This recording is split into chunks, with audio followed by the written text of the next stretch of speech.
You join us with a musical interlude, let's put it that way. And Lude it is. I hope that they do indeed walk off in a few moments' time. That would be the polite way of calling to them. At the moment, we're going to have to put up with the music, Brian. In the meantime, John, while we're waiting for our heads to clear because of this brass band that's playing outside, have you done your recipe today? I haven't done my recipe, Carlton, but I was going to tell you a little bit about Chatillon that we're looking at here. As you also know, I'm a euphonium player and a trombone player, so I was quite enjoying the little brass band interlude there, although it did sound as though they didn't have a conductor, because they seem to be increasing their pace of playing intermittently without any real suggestion of anyone being in control of it. The trumpet's playing a little out of tune with probably a few little baritones stuffed in there, a little alpine band. It was lovely to listen to. But anyway, Chatillon, which we've just been going through, it was the hometown to the family of Marcel Biche, who died in 1994.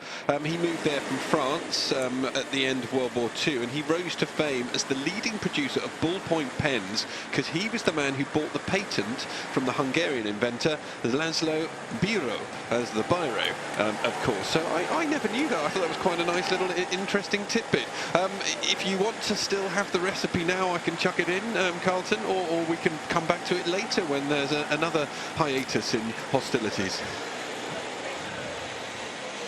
I think we've got time for a quick recipe. Is it something like a cheese salad? It's not a cheese salad. I've actually gone with it very, very seasonal at the moment in the United Kingdom, and very seasonal also up here in the mountains, asparagus.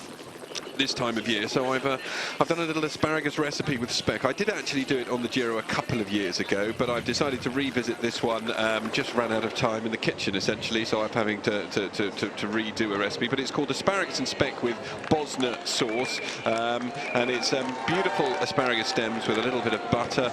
You want some Dijon mustard, some eggs, sunflower oil, white wine vinegar, chives, and your pieces of speck. So you want to cook your asparagus stems on a griddle pan with a little bit of butter. You make up your Bosna sauce, and then you can dip it into that whilst enjoying it also with a little bit of a wrap of speck. And if you go to @Jono_HB, you can see that recipe and get the link through to all of the recipes from this year's Giro D'Italia. That's @JONO_HB. So enjoy that, and then tomorrow, although I will be deserting you for the final stage and leaving you in the very capable hands of Wayne Boyce, Wayne will be delighted to know that I have actually already chalked up the recipe, which will be flying out onto the airwaves. So Wayne will be able to talk you through a pasta amatriciana, which probably will be like devil spawn for him because he's a vegetarian, so I won't be bringing in anything for him to sample. The smell of pancetta I think might well make him pass out, but that'll be tomorrow's recipe in Rome, a very traditional Roman pasta dish. Thank you, John. Mouth watering as ever. Eye-watering. This race, quite frankly, and yesterday was just something to behold. Tears of joy, I am certain, for a very, very cool and collected Team Sky. In fact, Dave Brailsford, who spoke at the end, I expected him to be sort of swinging from the rafters, but no, it was all very businesslike. Let's get on with it, just like Dave is. Full of admiration for him and how he delivered it yesterday, and of course naturally for those involved throughout the whole team, backup staff and Chris Froome himself. It was a majestic performance, let there be no doubt. What about today? The gap, 6 minutes and 31. I'm beginning to believe in this breakaway, Brian. Yeah, it's looking a lot better now. The gap is starting to head up. We've got Mohoric for Bahrain Merida in the lead by 36 seconds from a group of, I think it's 9 riders just behind. I'll just go through them. Cicconi's there for Bardiani, Bowman and Hissing for Lotto NL, Brambila's there, Conti, Naevi, Michael Woods, Groschartner, and Mohoric's teammate Visconti has made it into the group behind. So just behind them, we've got the peloton led by Astana, 6 minutes and 27 seconds. We hit the first climb of the day. The gap then was under 5 minutes, so they've found over a minute and a half over that previous climb there. Well, anything you can do, I can do too. But you've got to be brave or you've got to be mad. Likewise, to take on a peak such as that. Don't worry, we're not going to the top of the Matterhorn. It's a spectacular mountain. We're talking about climbers and indeed those who've perished on its peaks, indeed faces here. It's a testy part of the world, this. And in fact, today could well have been the decider. You never know. Might well still have some options out there. Certainly one man who has is Tom Dumoulin. Said yesterday he was very proud of himself and the way that he rode, and he should be as well. I think what he was saying is that I couldn't have put more into it, and that was just such an outstanding ride by Chris Froome. Tom Dumoulin just giving himself a little pat on the back. Today what he could do with is winning the stage, but it's looking unlikely. The 10-second boulders would help. But he needs 40 seconds today, however he finds it, to deny Chris Froome that pink jersey. Ja, Tom, naar die ultra zware krachtsinspanning van gisteren. Hoe is het nu met je? How are you feeling today, Tom? Very tired, ik hoop dat iedereen het heeft. Ja, maar dat zou mooi zijn als Froome dat ook voelt, hè? Especially ja, Froome, en een beetje right? meer dan ik. Well, yeah, and hopefully he's feeling a little bit more tired than me. What are you expecting will happen today? I'm expecting the race is going to be controlled until the second to last climb, or maybe even the last one, and then it'll be all or nothing for a lot of the GC ja, dan gaat er guys. aangevallen worden, dan we'll gaat iedereen alles of niks. Maar ja, dan gaan we het zien. Ja, dus moet jij ook gaan aanvallen?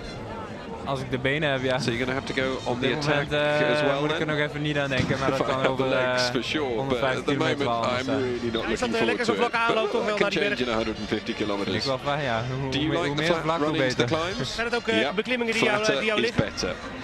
Are these climbs suited for you? Gewoon zware calls. They're very tough climbs, but hopefully it's going to be okay.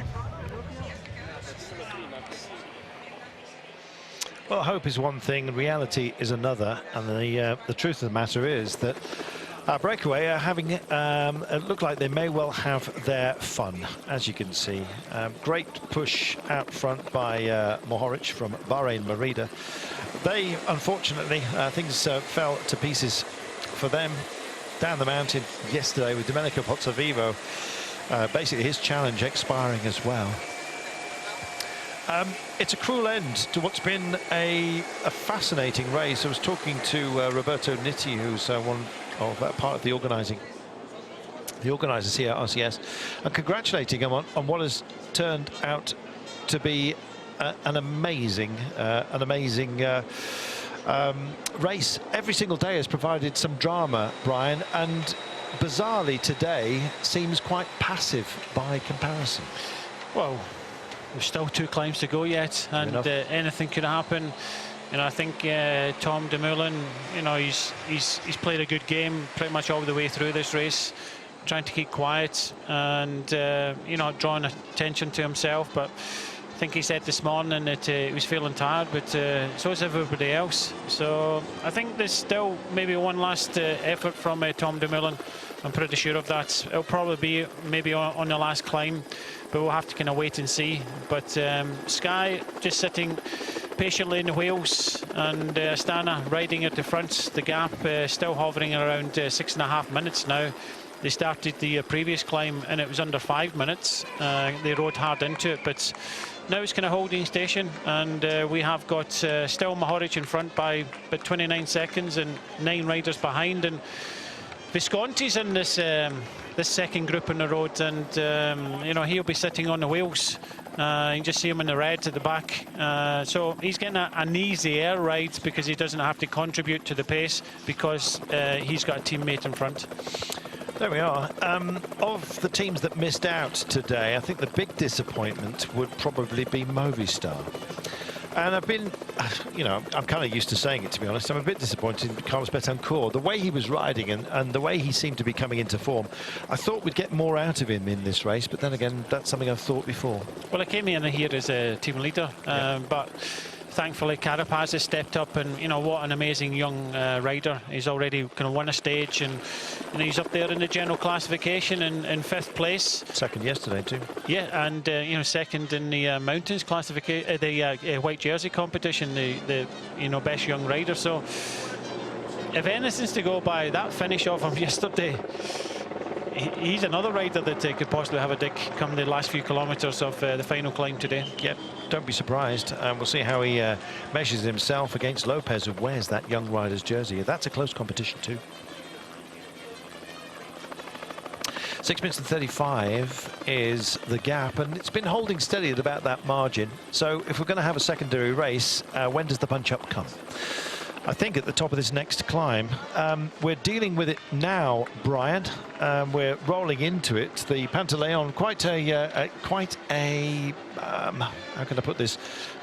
Regular ascent. It does have a couple of steps within it, however, that will give you some respite. The steepest part being right at the beginning and then towards the end. Yeah, exactly. It's 16.5 kilometres in length, average 7.2. Maximum, as you say, towards the top to 12%. But it does go up in kind of regular gradients, and you know there are bits where it gets a little bit easier. Very similar to the final climb of the day, although that's a little bit longer at 18.2, 5.3 average. But these climbs are not as steep as what the riders have faced yesterday, or even in some of the second category climbs to Zapata. These are kind of racing climbs, and if you've got power in your legs, then you're happy. If you've got no power, then you're unhappy. Simple as that. How are you feeling today, Brian? Are you happy? I'm always in the middle.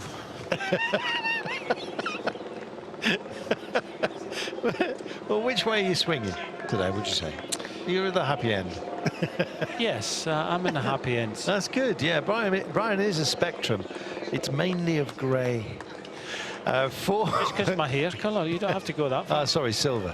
Fair enough. Well, one day it'll be gold, Brian. The golden helmet of Matej Mohoric is up the road. Do like Brian. Giovanni Visconti is keeping something in reserve today. There are some nature reserves around here, and this one's reserved for the vines by the looks of things. Absolutely spectacular. We've had some lovely wines. Last night we went a bit sort of how can we put this? We went a bit blue collar, and we loved it. Had the biggest. Hang on. Oh no! Boom boom. Oh, after all the efforts yesterday, and we were wondering whether Pinot might have something today, and he has got something, and it's a big problem. And I'm afraid this looks terribly bad. We were talking about podiums. We were talking about the French and how long it's been since they've been on a Giro podium. And Thibaut Pinot, is it all crumbling, Brian? Well, there's a lot of questions around why Astana were riding at the front and they rode into the bottom of that previous climb. And you know, they wanted to test the other riders out. They knew it was a hard day for all. Lopez and Carapaz were able to sit on the wheel of Pinot yesterday.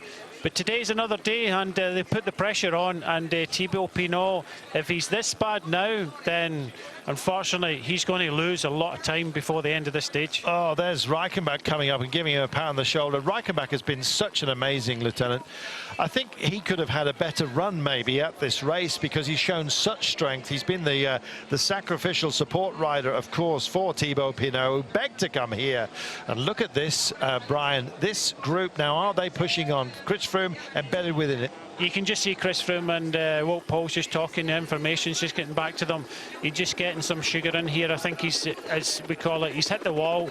He's getting the knock now. It's. Oh, he's almost passing out. Didn't want that. Wants something else. But goodness me, delirium can set in at moments like this, Brian. Well, in a stage race, it's all about you know, getting your nutrition right. And Chris Froome and Dave Brailsford talked about it yesterday.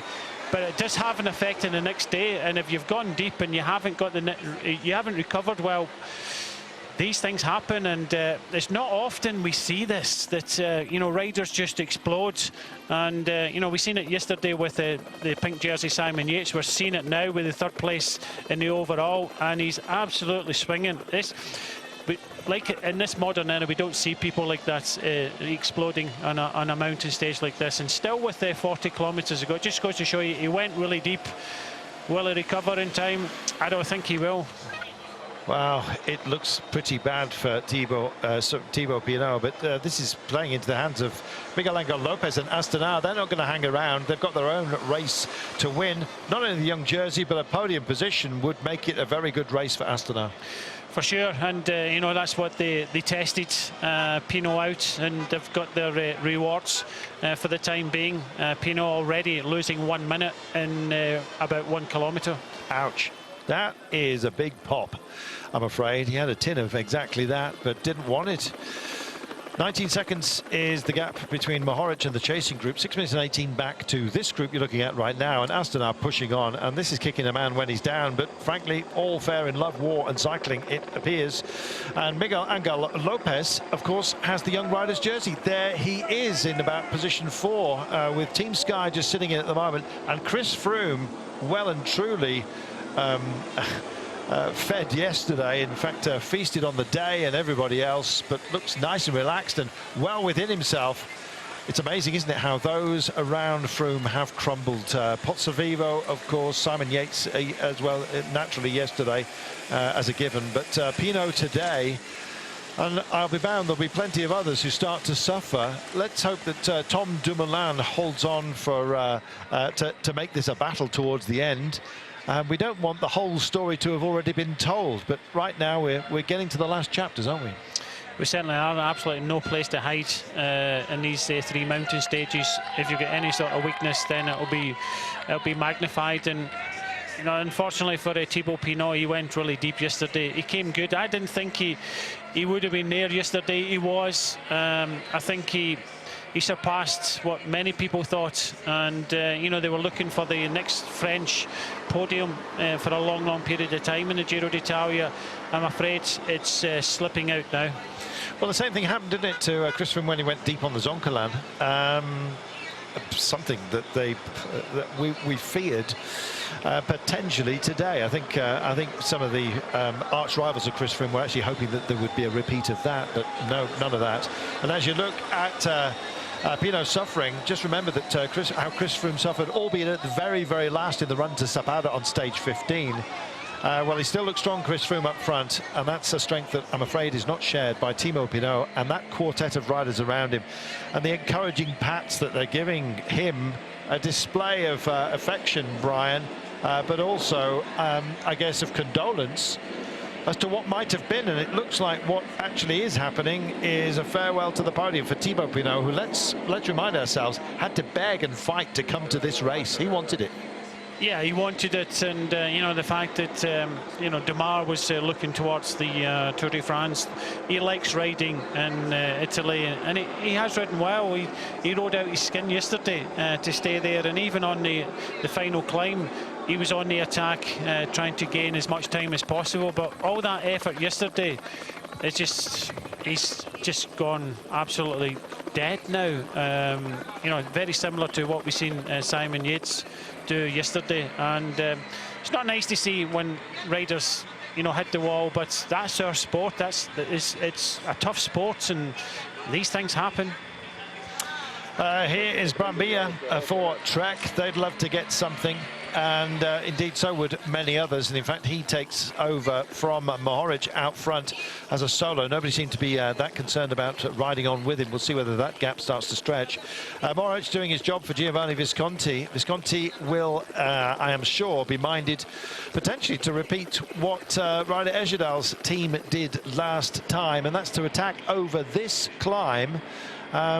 Although without being a collective group all together at the moment, the advantage to do exactly that is just about dispatching those around you, as opposed to taking a giant leap forward as a team, which Ejerdal's group did way back in 2012. Well, I still believe in the breakaway, although it's come back down to 6 minutes and 4, and it just depends on how attack-minded Astana are, I guess, at this point. The fact that Pinot's suffering has added impetus to the chase, and in fact they've lost the breakaway here, have lost, what, about 30-40 seconds in short order. Yeah, they have, but still 6 minutes. Brambilla's pushing on now with Naeve looking good, to Michael Wood still in there. So they still have an opportunity, because Astana will know that Pinot's hit the wall. He's lost 2 minutes in, you know, pretty much 2 kilometres. So I think, you know, they pushed on. They thought they were going to have to push on to the final climb and try and go on the attack with Lopez. Well, I think from the pictures and the team cars passing by, that information have got to Astana.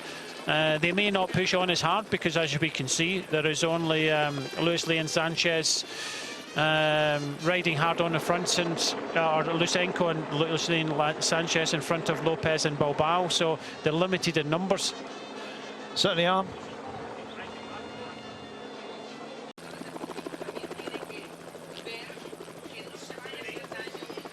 Welcome back. Just looking at this grind, and it is exactly that. The Col de Santa Pantaleon. I don't think it's got anything to do with trousers, but nonetheless, this man, I'm afraid, you're looking at right now. Oh dear, what a day he has had. Then again, this is a race that can bite you at any time, and today, I'm afraid, it's just taken a piece out of Thibaut Pinot. I'm sorry for him. And indeed, sorry for the French cycling fans who look like they're going to miss out again on a podium spot in a race that I think has always been of secondary importance, naturally enough, for the Tour de France, which is where all French riders want to thrive.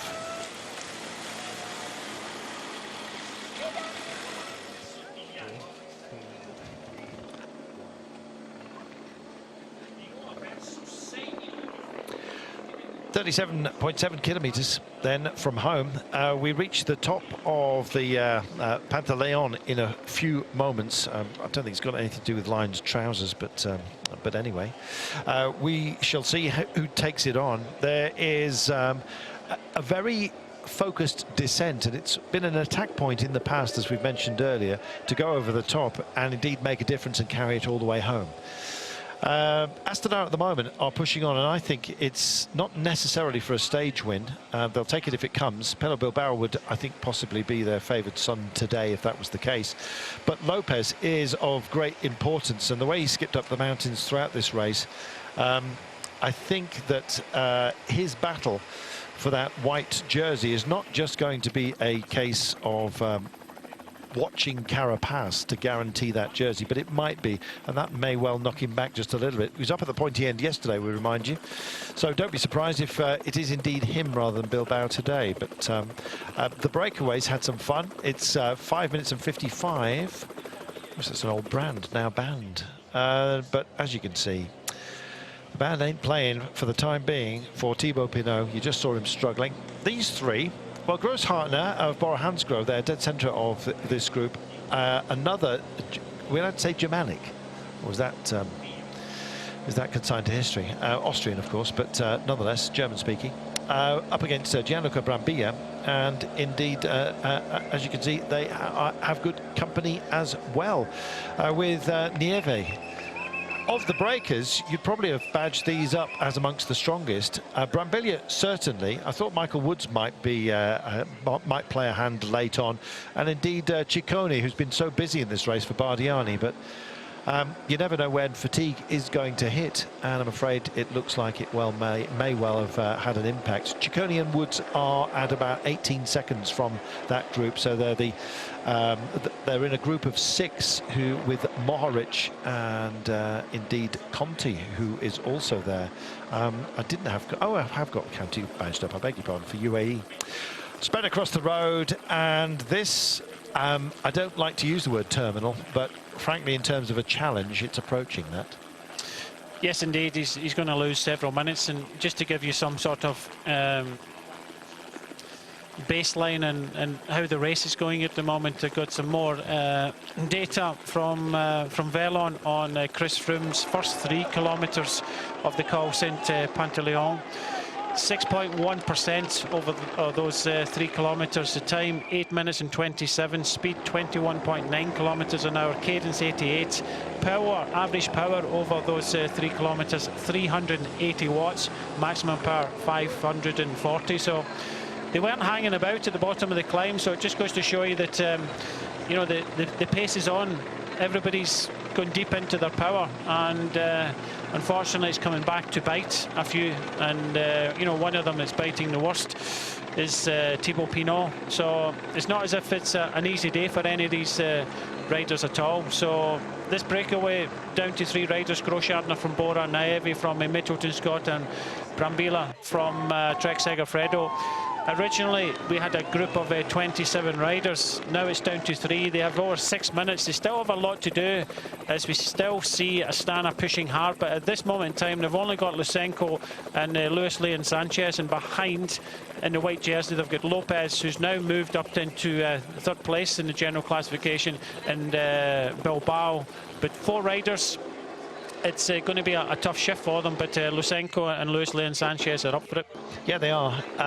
Both, of course, capable of winning Grand Tour stages themselves, but not this time for those two. Let's just see how the others go. This is the day that we're dealing with. From Susa to Cervinia. Cervinia being closer to Paris than it is to Rome by a margin of 30 and some kilometres. So we will have a big old drive today, but nonetheless, looking forward to it. 6 minutes and 22. They've reinvigorated their drive here, this trio. This is a strong group, these 3. And hey, if Froome can do it over 80, 3 can do it over 36. Yeah, exactly. You know, we did have you know, a large group. It came down to only 10 riders in front.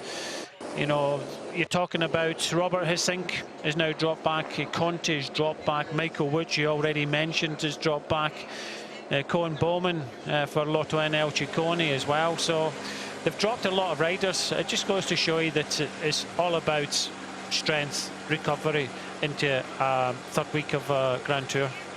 Goodness me. Well, it looks like he's balking at the moment, I'm afraid, Pinot, and this is not good. He's evacuating his tummy, or at least his body's retching trying to do that, and that shows the effort he's putting in. These are fighters, Brian. He's just dead, completely dead. His body's just shut down. You know, it's going to take, when you start banging down gels and drinks and things like that, and you know, obviously when your body's shutting down, it's just difficult. You know, I think every cyclist, even in club rides and things like that, have hit the wall, or you know, bonked, as they say. But it's just difficult to see. But just goes to show you that you know, this sport of ours is brutal, and this year's Giro D'Italia is very similar. It's just brutal. Yeah, afraid so. Yeah, getting the energy in is a difficult thing, and some riders don't sustain the complexity of the gels. Grosschartner is saying, look, I'm not doing this all myself, let's work together, for goodness sake. That's the gap back to the Pinot group here, 11 minutes and 24. 6 minutes and 30 they've still got. Grosschartner believes here, but he's not going to be anyone's fool, and would like to share a bit of the duties. So it's not a happy alliance just for the time being, and maybe they will spur themselves into action. Right from the top of the day, Astana have been doing the monitoring duties, and in fact they've kept the hurt on those in front of them, and this helps Lopez get on the podium. The fact that Pinot is suffering, and he's suffering terribly, I'm afraid. He's trying to get some sustenance into his body, and his body is just rejecting it. You can see his tummy trying to evacuate itself. It's like throwing jam tarts at a brick wall. Nothing's going to stick, I'm afraid. And likewise, there is Thibaut Pinot, and this is a sad, sad sight for anyone. More than on the ropes, he's almost reaching for the stool in the corner, I'm afraid, and the whole team are around him. Yeah, he can't push him. Can't push him. No, exactly. He needs to do it under his own steam. Yep. Well, I feel sorry that the camera's lingering on him. I don't know what the answer is, Brian. Is it even worth stopping for a couple of minutes just to regather yourself? I think that would be even worse. The shutdown would be complete. Yeah, it's just sad sights, second day in a row. You know, I really thought Thibaut Pinot rode out his skin yesterday, but it just goes to show you that when you do that, it is all about recovery. He's really suffering today, and you know, he's got his team round about him. Let's hope he can get to the finish and you know, finish this year's Giro D'Italia. But you know, last year he finished 4th. He was on the podium. Stana came up and decided they want that podium place and they wanted to take it from him. How much energy did this man use yesterday? Is Tom Dumoulin going to take advantage? He's still got a couple of riders with him. So we've still got the final of this climb to go down into the valley again and back up the final climb of this year's Giro, which is 18.2 kilometres in length. Well, you talk about length. It's a long road of abject pain at the moment, and he's got 4 in front of him. He was sitting out in front of the group, not allowing them, if you like, to take the wind for him. I don't think he quite knows what's happening to him at the moment, Thibaut Pinot, and I think it may well be that I don't want to call him out of the race just yet, but for his own good, if he really is suffering, then the last thing you need is to see somebody actually collapse on the bike, and we've seen that before. Somebody's playing the tom-tom.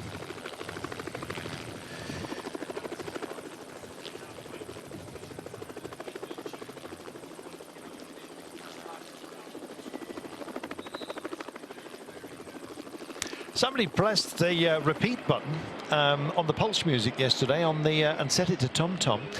Today it could be Mr. Dumoulin. We will wait to see.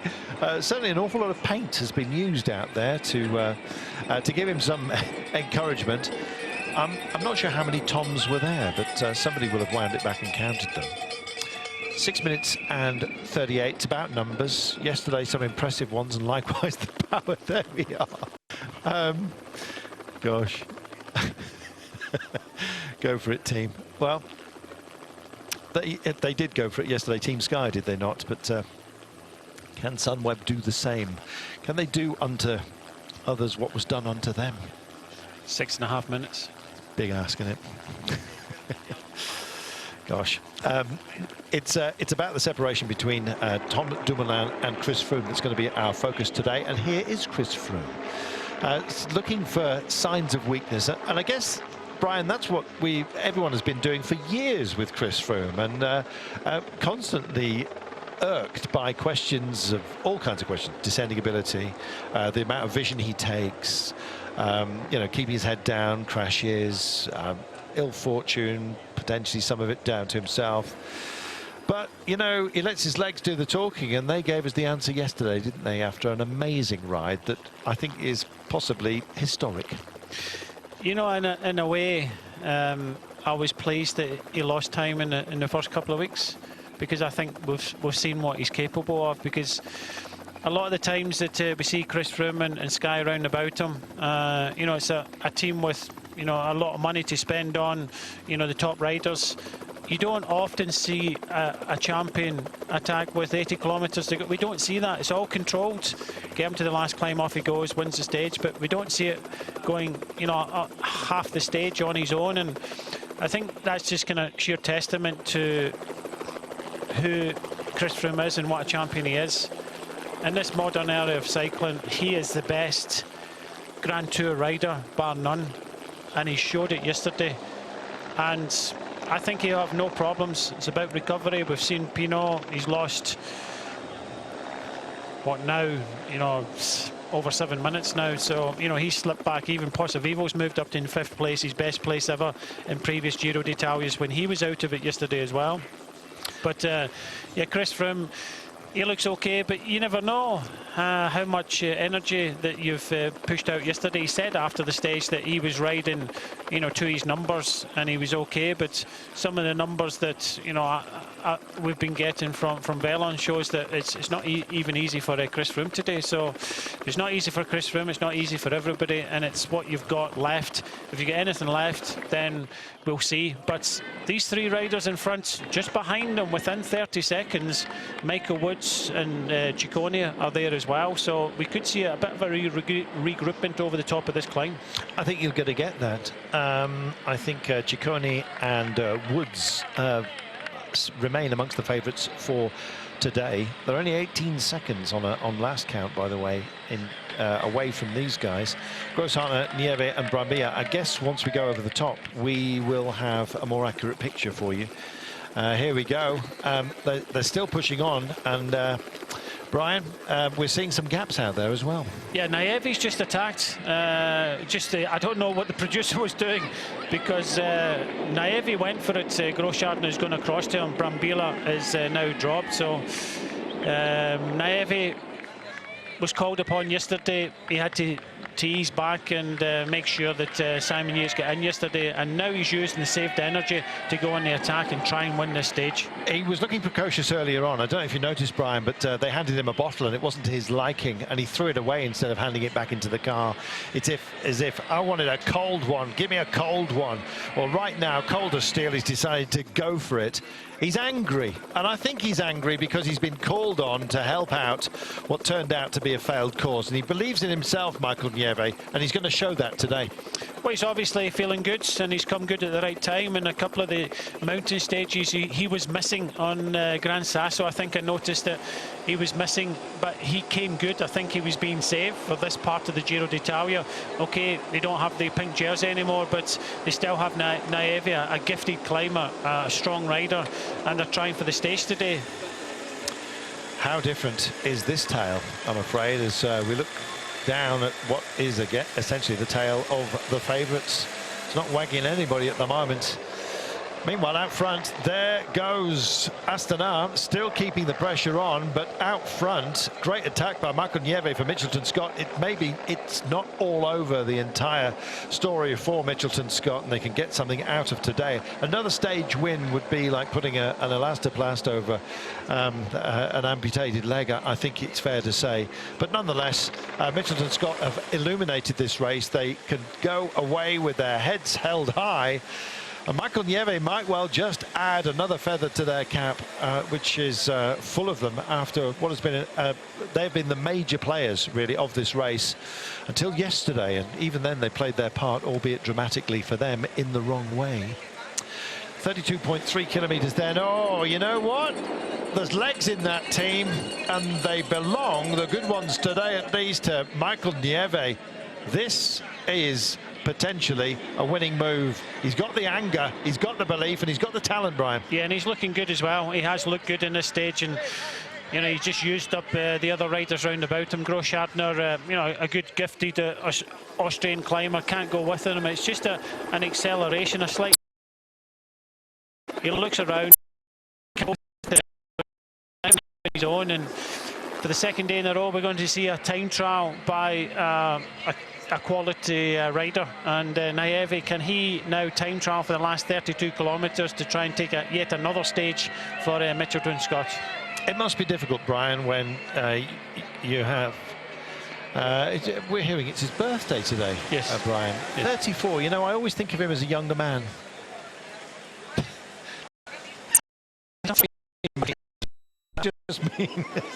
I just mean he's young compared to us. He's dancing up these climbs like nobody's business, and yeah, it's you know, it's down to the sports directors to pick the whole team up. They were very glum as expected after yesterday's stage. Picked them up, said we'll get riders in the breakaway, go for the stage.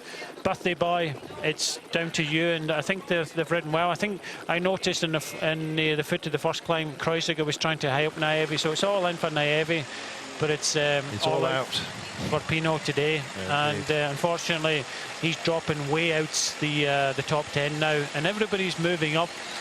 But looks as if Thibaut Pinot, if he gets to the finish, will be losing about 20 minutes today. Indeed.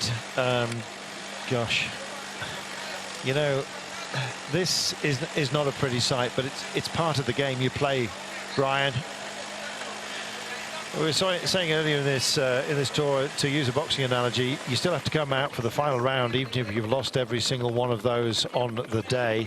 And that's the situation he's in at the moment. He's a brave man, Thibaut Pinot. He rides in a very inconsistent way. Even on a winning day, the way he delivers his pace is a strange one.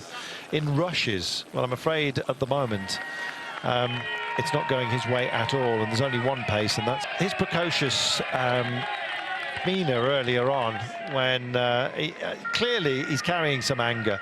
The focus within his team has been Chavez and, of course, Simon Yates, and I'm not saying it's offering it's any disrespect to Michael Nieve, but I think at this point he's probably feeling like the strongest man in his team. He's certainly riding like it, and he'll be asking himself all kinds of questions.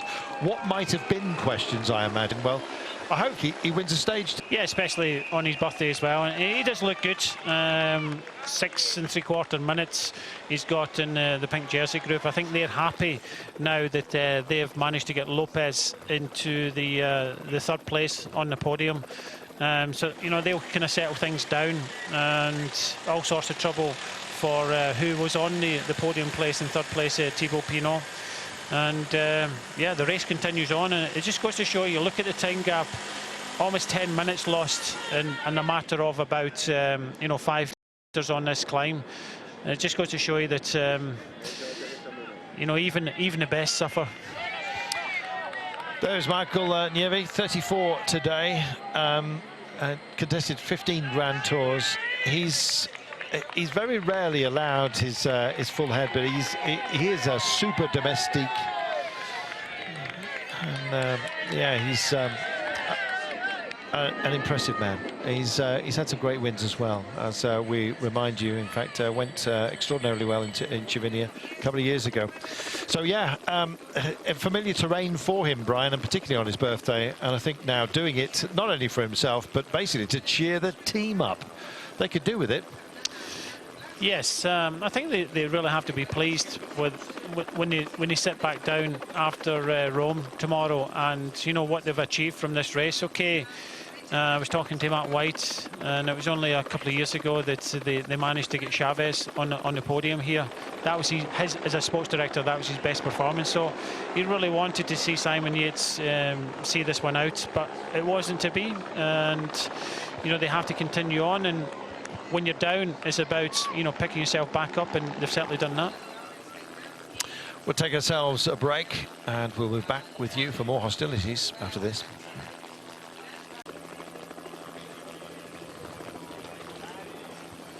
Conti just being dispatched from this group of chasers that you're looking at right now.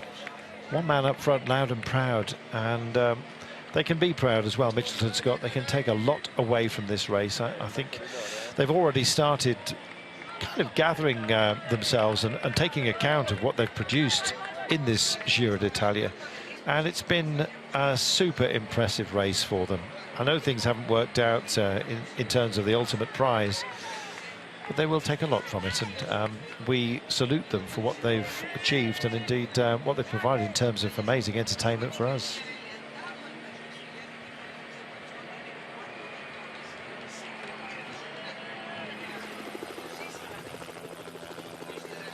These are chasers, and it includes Ciccone. As you can see, just coming to the front from Bardiani at the moment. Hessink and Brambilla. Brambilla from Trek in the red, Hessink from Lotto Jumbo in the yellow and black.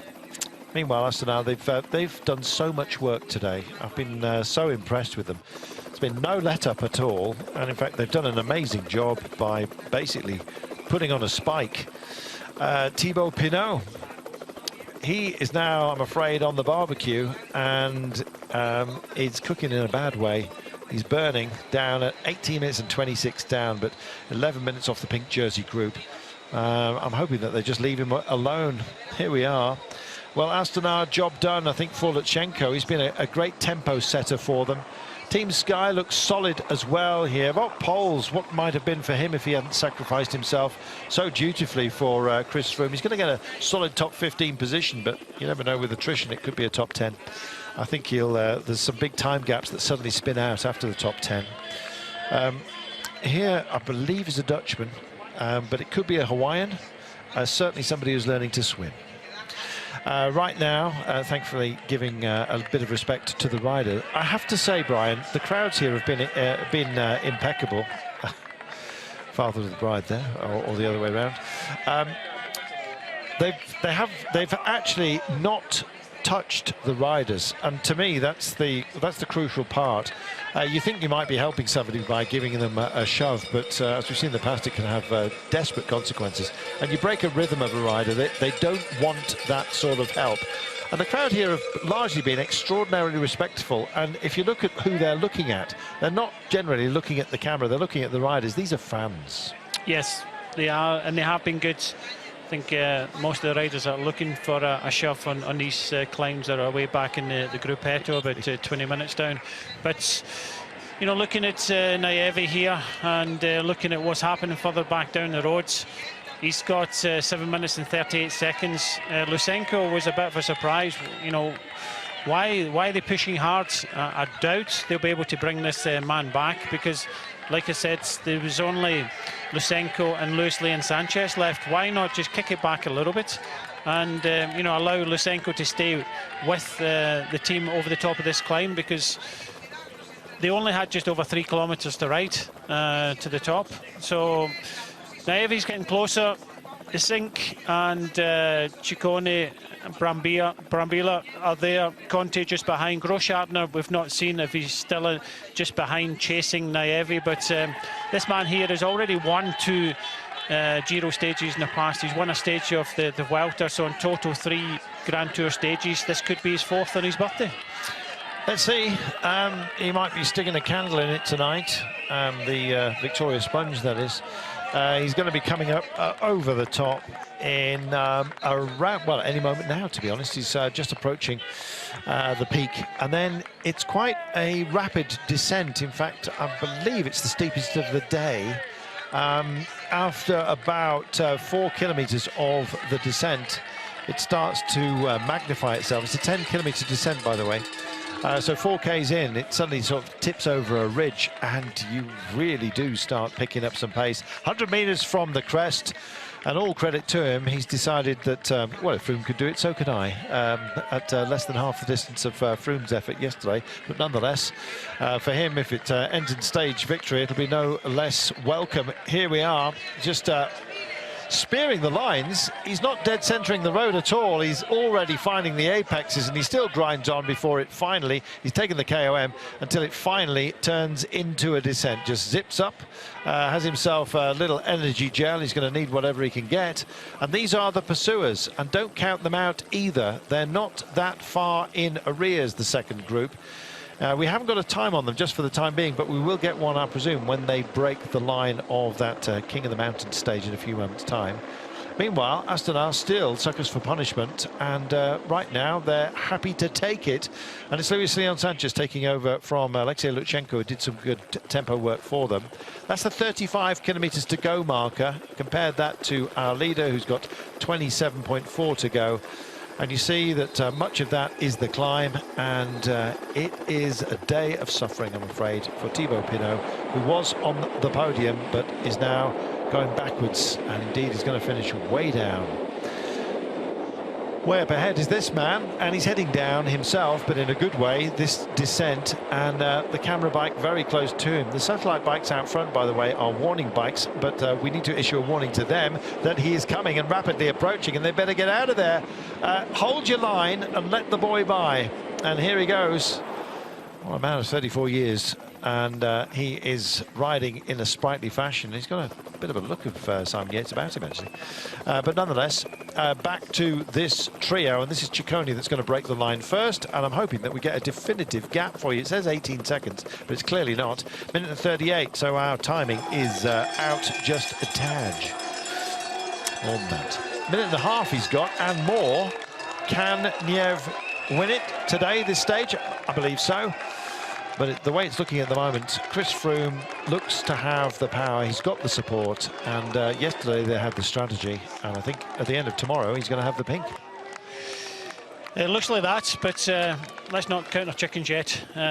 We've already seen Pinot drop back. He's now over 20 minutes down. He's lost, what, almost 13 minutes on this climb alone to the pink jersey group. Naevi looking good, the chasing group at 1:38. I haven't seen Groschartner yet because he was the last man with Naevi, but you think that with 8 minutes advantage hitting the final climb, because I don't think they'll take much back in Naevi on the descent, so we'll hit the final 18 kilometres with 8 minutes. You would think that that would be enough for this man to win on his birthday.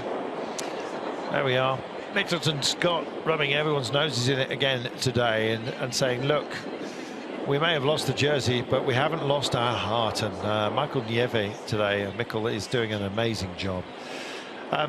You saw on the climb, Brian, he was finding all the apexes of the corners, and he's doing a great job in the descent as well. He's powering down this and reading the lines.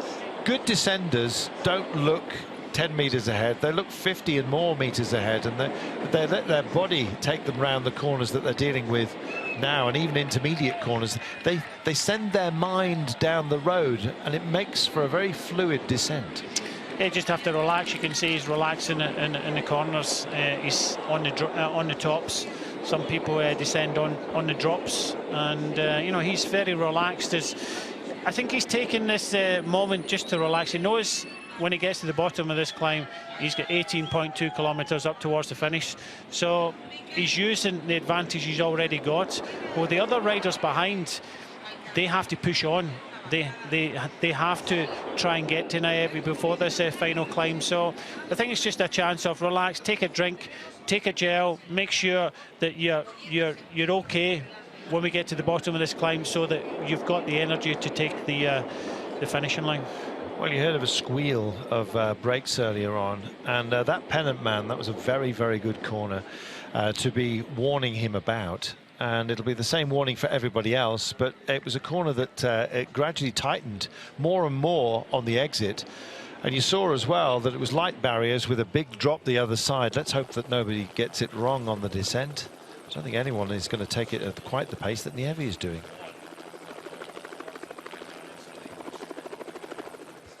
Chris Froome leads the overall standings by a margin of 40 seconds over Tom Dumoulin.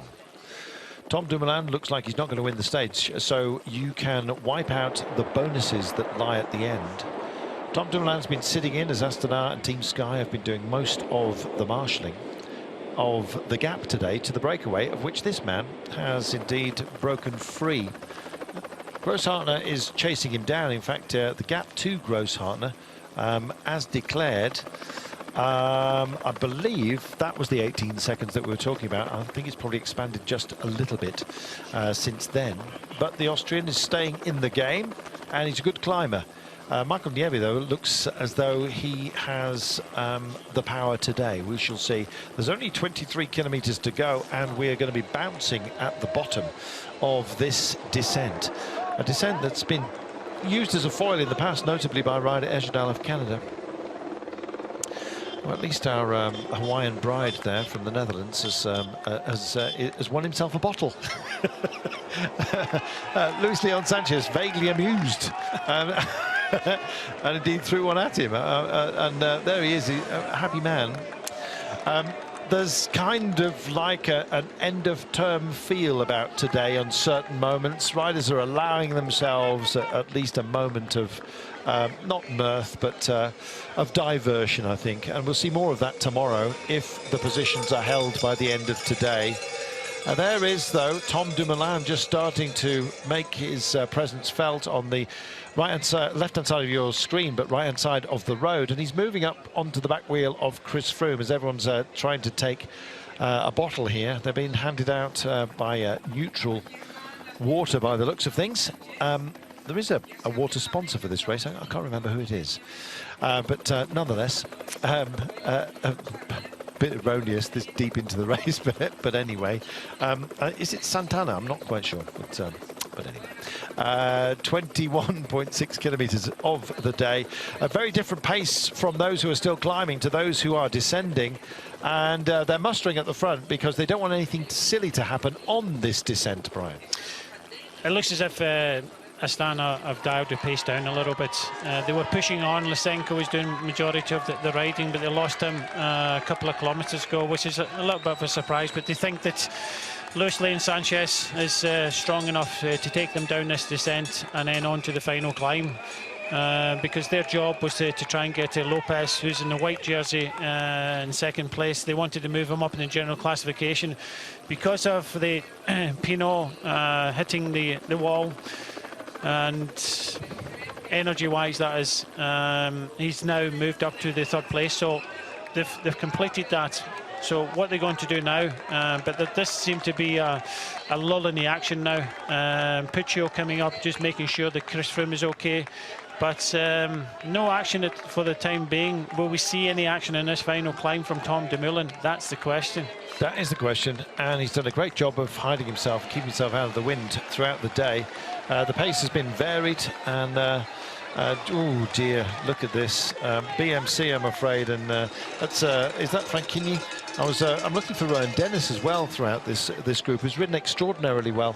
It's been a pleasure to see. Pozzovivo's in the gang as well right now, and Luis Leon Sanchez is going to get up to the fore, and Chris Froome showing the pink jersey up towards the front as well. He wants a safe descent, and he's quite happy to be amongst those leading this flotilla, if that's the collective term, for Grand Tour riders. Doesn't want to be caught in the mob behind lesser descenders. I think he wanted some mountain points as well to make sure of that jersey as well, oh, but also hit the descents at the front and keep safe. There we are. We're going to take ourselves a commercial break just as Flavio Baldano takes over the wheels of steel. So will Rob Hatch and Sean Kelly to take you home.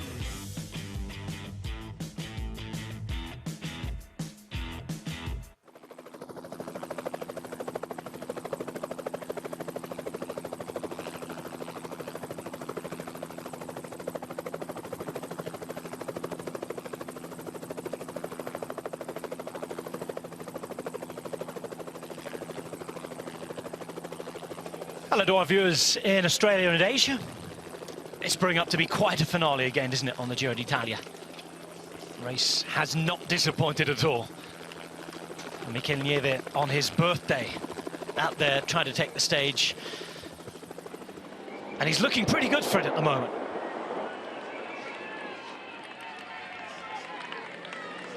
.127 over the next group, 8:20 on the peloton.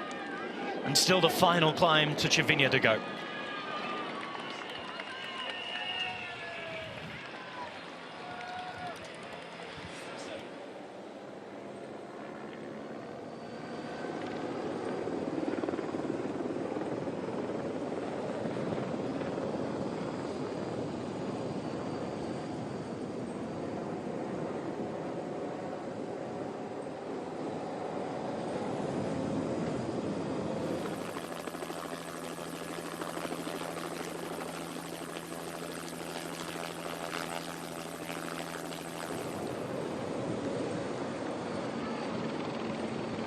In terms of where we are today, we've got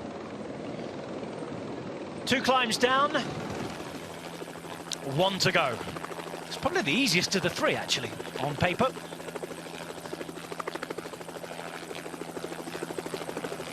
But we have a final general classification fight to go behind as well. It's all going to happen at once. Looks as though we might have 2 races in one, but again, you never know, still in the balance. As it stands at the moment, Chris Froome in the pink jersey, 40 seconds ahead of Tom Dumoulin. And we are waiting for the grand finale. Been treated to some beautiful, beautiful scenery yet again. But now that gives way to the racing.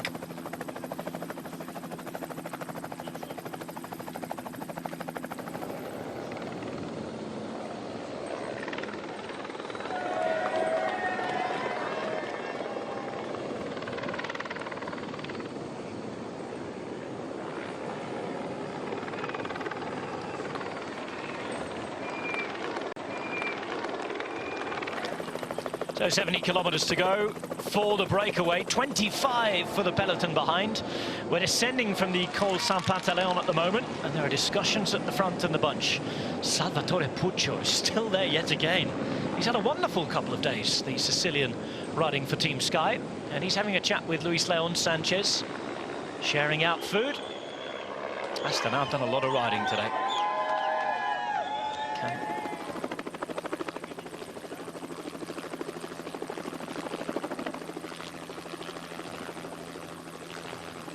So 5 hours of riding so far, almost 40 kilometres an hour, the average speed, and just 16.8 Ks left for the finale and the final judgment of this 101st Giro D'Italia.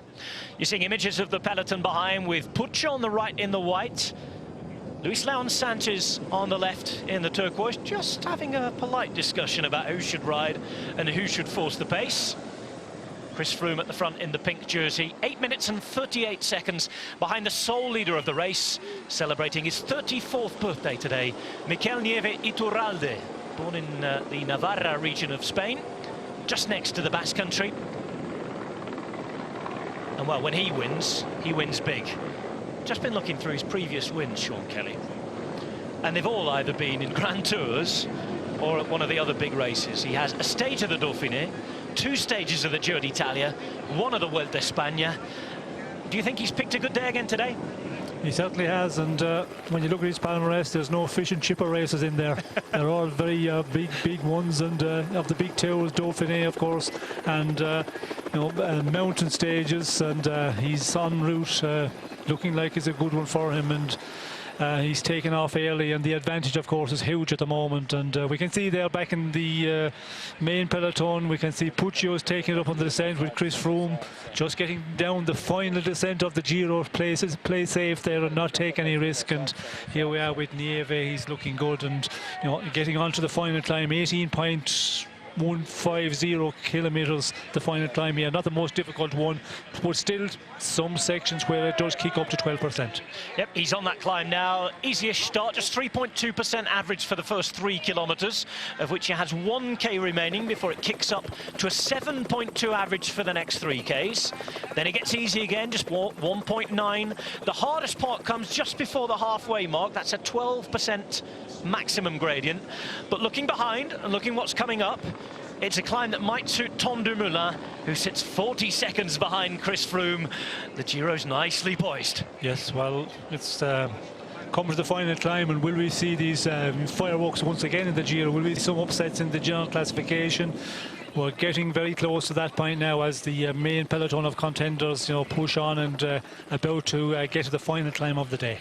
For those of you just tuning in, those differences on your screen between Nieve and the Chasers, 1:18, 8 minutes 45 to the pink jersey group, still led by Sky. Chris Froome and Astana have done most of the riding all day, trying to set up Miguel Angel Lopez, their white jersey wearer from Colombia, who was 4th. But the big headline of the day has been the Thibaut Pinot collapse. He's more than 20 minutes down at the moment, almost swinging still in the middle of the road. Quite dramatic collapse it was from Thibaut Pinot. Yes, well, we have seen it in this Giro. We see Simon Yates yesterday, Thibaut Pinot today. It's amazing the way these riders, they're just grinding to a halt really and going to lose massive time. Pinot there, we could see him. He was struggling to keep the bike moving when he did get dropped. Teammates rallying around him and staying with him and just encouraged him, try to get him to finish today, but he's going to lose all places in the general classification. And another huge disappointment, Simon Yates yesterday. Very disappointing to see him losing his place in the as race leader, pink jersey, after such a great race. Pinot as well, yesterday he worked so hard for it, has been working for 3 weeks very hard, and then you get a bad day and you lose it all. But that's bike racing. It can be great at times, but it can be cruel at other times. Salvatore Puccio on the front, and he's been one of the big pleasant surprises for Team Sky, I think, in the last couple of days. Certainly to those of us on the outside of the team, they might have known that he was going very well, but remember when Kirienka climbed off yesterday, you think at the start of the race today, oh, they've got to do a bit of work, they've got to have the jersey, look after it, but Puccio, brilliant on the climbs, and he's still there going into the final climb today. Yes, and yesterday on Colle del Finestre, we did see him. He rode for a long time before Kenny Ellison took over and really pushed it on and put everybody in difficulty until Chris Froome attacked. And yes, Puccio, I'm amazed the way he's riding. He's really hit great form at the right time, and he's just riding out of his skin, as they say, for the moment. He certainly is, and he's guiding Chris Froome down, who's in the pink jersey. And Chris Froome has the one leader's jersey missing from his collection. The question is, will he hold on to it towards the end today? We saw that Tom Dumoulin still had Laurens ten Dam with him, still had Sam Oomen with him, and still had Christopher Hamilton with him. In the meantime, all on his own, heading up to 2,001 metres above sea level, up to Cervinia on the border in Italy with Switzerland, is Mikel Nieve Iturralde, riding for Mitchelton Scott. Mitchelton Scott, whose GC dreams blew up thanks to Astana doing a lot of the work today, Sean, Chris Froome, however he's feeling, he's not going to have any sort of excuse of not having help from teammates, because had to ride like they have to ride for a big 3-week tour normally. They were on the front for many days, maybe even weeks in a big tour in the past. This one is going to be an easy one for the team helpers, because they had to do very little to win this race, and it looks like bearing that Chris Froome gets into difficulty on this final climb, it will be the easiest one team-wise, having to ride on the front for the kilometres. It will be a very small number of kilometres to win this. They had De La Cruz, Elisond, Inau, Pouls and Puccio still there. The only man missing after Kirienka pulled off yesterday is Christian Knees. There is Tom Dumoulin, the defending champion. Do not count that man out. At the back, 24 and 26 for Catania and Masnada. And Dumoulin, well, putting out 330 watts at the moment for 25 kilometers per hour. Cadence of up towards 90. Astana with Miguel Angel Lopez and two men there. Richard Carapaz into the top 5 on his Giro D'Italia debut at the moment. And some wonderful debut performances at this Giro. 3% for the race leader, 4.2% for the peloton and the pink jersey group. We're all now onto our final climb. This is it. These are the slopes on which the Giro d'Italia will be played out, and the result at the end should stand tomorrow. It's going to be a procession on an 11-kilometre circuit around the monuments of ancient Rome, and repeated 10 times. How's he looking to you, Mikel Nieve, Sean? Well, he's looking real good, and we just need to get a time gap back to the chasers that we haven't seen for a little bit, and that is the interesting one now. But he looks to be in good shape here, and we could see him quite early in the stage. He was the one who was pushing on the climbs, and he had to be feeling good. And of course, when you look at the breakaway, Nieve was a name you'd pick out immediately with the terrain to be got over and a mountaintop finish at the end of the day. Well, he's the one. Done it before. He's a specialist in that sort of stage. Well, he's a previous king of the mountains at this Giro d'Italia. The last time he won a stage at the Giro was when he was still a sky rider a couple of years ago. That's when he took the blue jersey after Mikel Landa, his compatriot from the north of Spain and the Basque Country, had already pulled out on stage 10 after a time trial on stage 9. Also won one of the hardest stages in Grand Tour history to Gardecha. That was in 2011. His team then, Euskaltel Euskadi, took a couple of stage wins, because the man we saw attacking on Monte Zoncolan last week, the man they call Fuji, Igor Anton, won the stage then, as Froome just adjusts his brakes at the back. He knows he's not going to go downhill again now. Oh, mechanical problems. Mechanical problems for Robert Hersink. Robert Hersink had already been dropped from the brake. He's getting a new back wheel, but it's taking far too long there from the neutral assistance. In the end, he's going to get a bike change. Oh, dear. Hersink, who'd ridden so hard in the breakaway, and not the way he wanted his final attempt at this Giro to win a stage to go. It's not going to be a successful one, but a frustrating one. Yes, frustrating, but again, I think he's been out there for a long time, and I don't think he was going to get any major honours on the stage today, so the mechanical problem would be a good excuse. That's what we'll tell the boss tonight, is it? Felix Korschatner, still second rider on the road, but we're waiting for that time gap. It was about a minute and a half. Mikel Nieve will be wary of this man coming back to him. It'd be nice to get a pan shot if we can pan out and have a look. When we look up the road, it's difficult to see Mikel Nieve.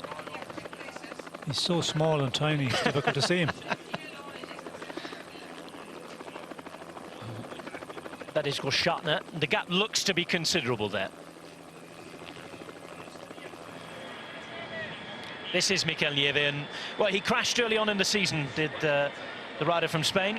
34 today. At the moment, looks set to make it a very happy birthday indeed. Do you know, he only rode his first stage race of the season a month ago, because he crashed in January, I think it was, when he was out training. He rode Liège-Bastogne-Liège for a leg stretch. Not many people can say that they ride Liège-Bastogne-Liège just for a leg stretch. It's usually ripping your legs off at that race, as you will well know as a former winner, Sean. But he rode at the Tour de Romandie, he rode very, very well indeed. He got in the break one day. He's come here to the Giro, and I think the team knew that he was going to be strong in the last week. Their intention certainly wasn't to have him out here in a break chasing a stage win. He was supposed to be escorting Simon Yates, or at that point in planning, maybe Esteban Chavez, to a Grand Tour victory. It's a job he's done really well at Sky.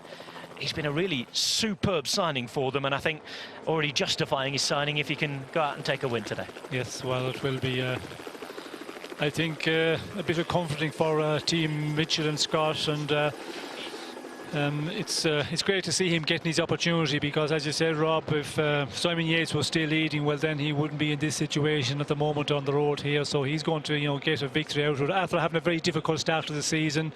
And it's amazing, the little amount of racing he has got, and he gets into, that sort of shape he's in the last number of days. And today we see like he's in excellent shape. So looking good at the moment for him. And again, another major stage for him, as he has a number of already on his palmarès.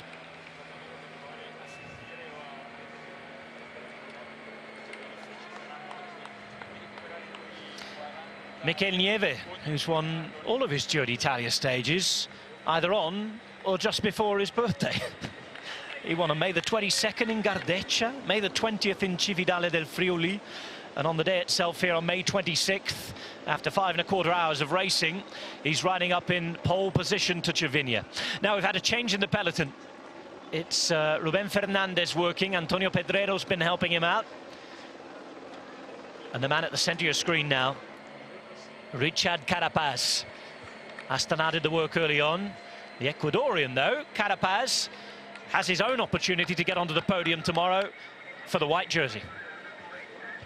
Well, that's been a battle between the two men there at the top of that classification. They have been fighting it out, and they're going to fight it out once again with Miguel Angel Lopez Astana leading, of course, and Richard Carapaz, 47 seconds only down. It's not a lot, but we could see yesterday in the final, they were attacking, the other one was chasing him down, and then vice versa. It went on for a lot of the climb to the finish yesterday, and it looks like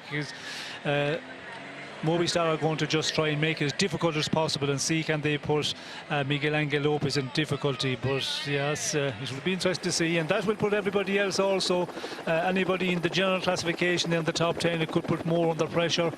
Will it be play into the hands of some of the riders, notably Tom Dumoulin? If he's really feeling good, that's what he wants. He wants other teams, to push it on and keep his teammates until the very last moment, and when he gives them orders if they're capable of doing it. But this climb, we did see this morning, it's not as difficult as what we've had previous in the day, and also the wind was a tailwind. Don't know if that is better or worse, because if you're in difficulty, well, then it's not easy to follow. But if you go on the attack and you get 50, 100 metres advantage, well, then the tailwind would help you to push you along. So Movistar riding at the front, 9 minutes 16 seconds behind.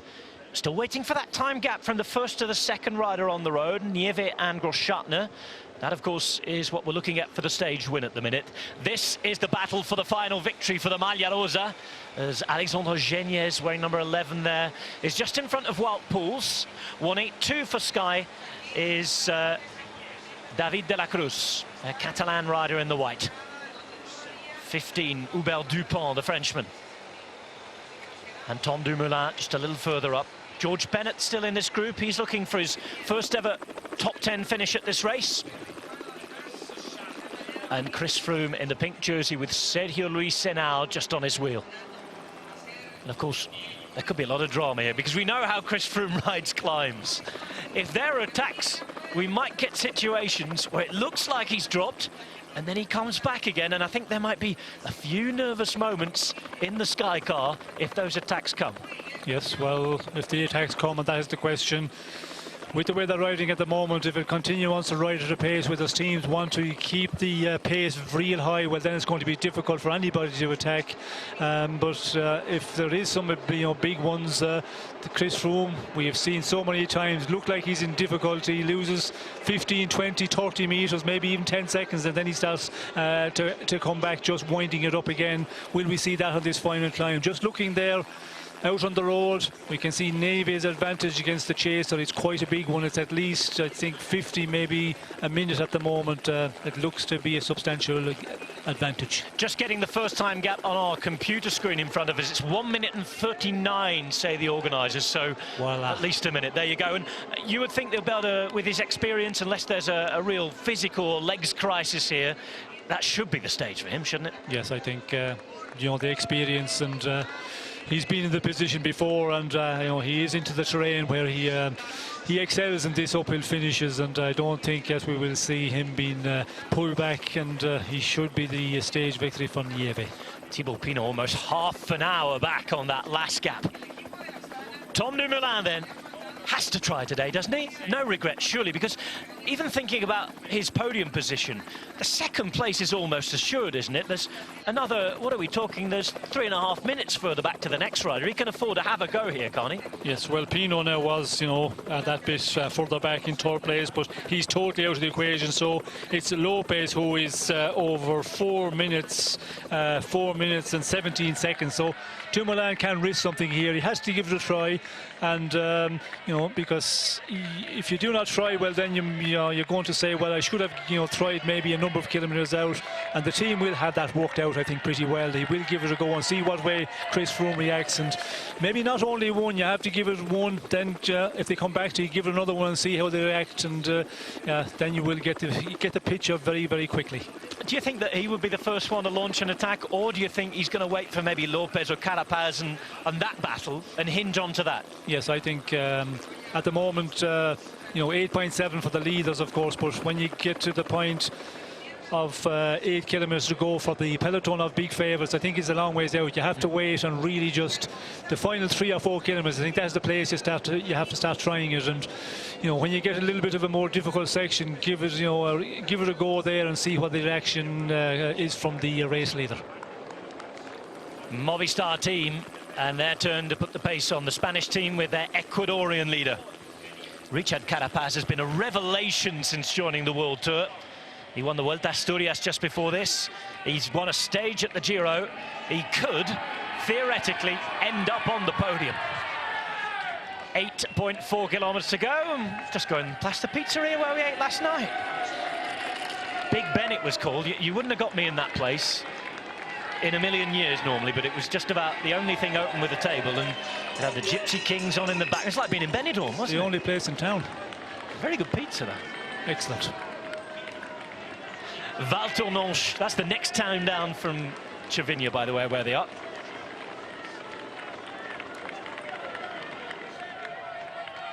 Nieve with 8.2 kilometres to go. 1 minute and 39 was the last time we were able to check on his lead to the next rider, the Austrian Grossschartner. 9 minutes and 5 back to the pink jersey group. That's looking up the valley. That's where we're travelling. Up to Cervinia. Up to the first town I ever went to in Italy, actually. 18 years ago. Since back to live, and well, we love coming and spending a month here every year. It's a wonderful place, and it's given us a wonderful race again. Today, no different. Astana and Movistar mainly responsible for lighting it up at the start and controlling things, not letting the early breakaway go. Since had a little bit of a calm down behind. Nieve strong, and more than strong enough to pull away. Looks as though he's going to get his reward, but behind in the group, it's getting ever so slightly smaller and smaller. The Italian flags wave. And the best riders of the world come past them. And Chris Froome there, already, if he can hold on to the pink jersey, to join a very select club. Winners of all 3 Grand Tours, and of course, holding all 3 Grand Tour titles at the same time. There's the pink jersey on his back. He's behind his Colombian teammate Henao. Wout Poels, we saw but a couple of minutes ago, just moving up and sitting behind Froome. Sky are very well rehearsed in this, aren't they, at the end of Grand Tours? We've seen them do this for the last 5 or 6 years or so.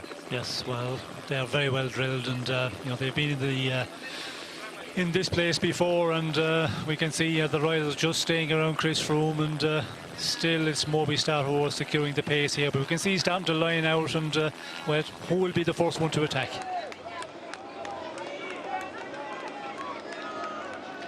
Well, there's a little bit of a Dutch corner coming up here. Tom Dumoulin might take some inspiration from that. We saw the Netherlands flag draped over a tunnel on the way into Chavinia this morning. Caravans are out. And Sean, you're having some good fun with them, shouting them, "Hoop, hoop, Holland." What will they be shouting today? Carlos Betancourt, in the meantime, is still there for Carapaz, as there's a conversation between Sanchez and Bilbao, who one Spaniard leaves the other.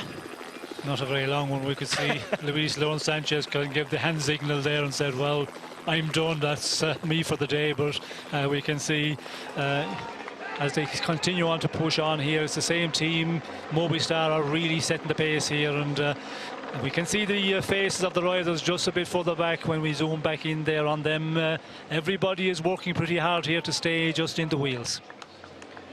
De La Parte has been doing a good job. We've seen Fernandez before as well.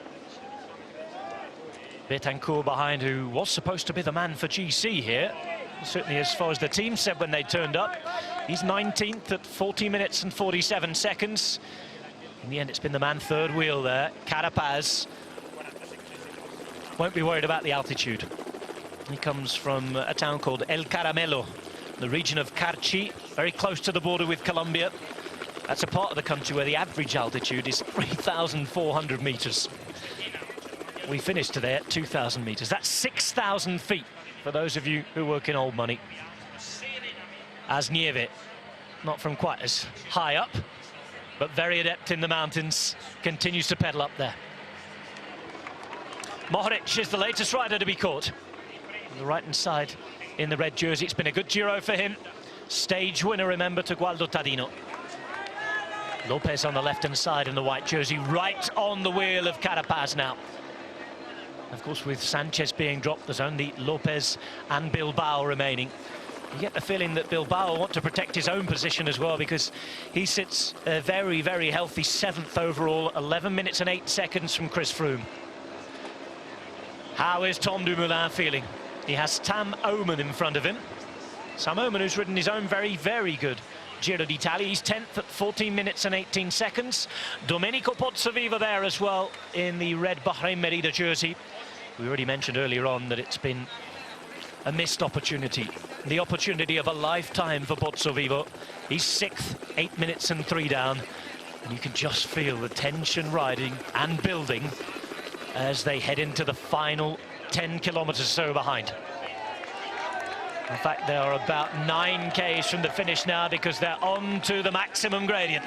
Halfway up the climb, 12%. Froome quickly on the radio. He still has 3 men in the group.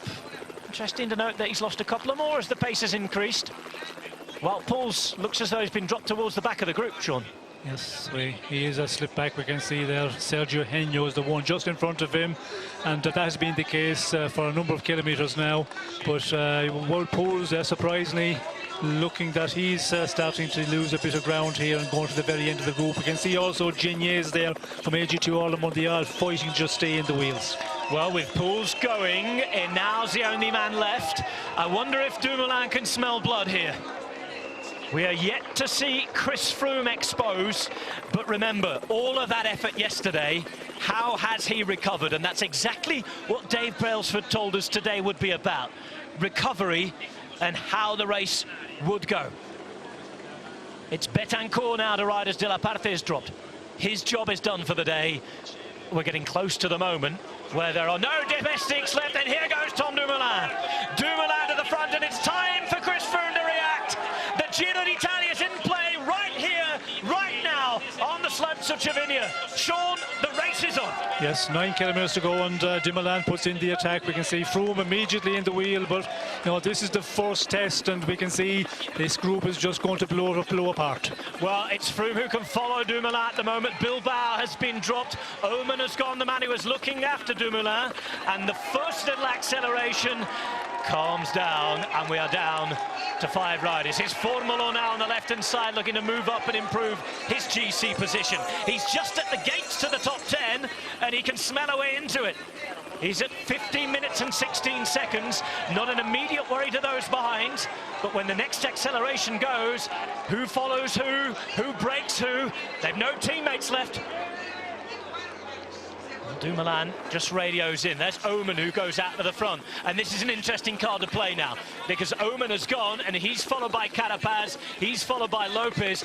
Now then Pozzovivo goes, and this is getting very complicated indeed. Yes, and of course Oman is chasing because Formolo is just behind him in the general classification, but he's also, you know, doing the work for Tom Dumoulin, pulling a number of riders away with him, and you know, Froome is just sitting back for the moment. Again, we can see Dumoulin goes again. once more. Dumoulin looking to try and bridge the gap, looking behind him. He can see a bit of road.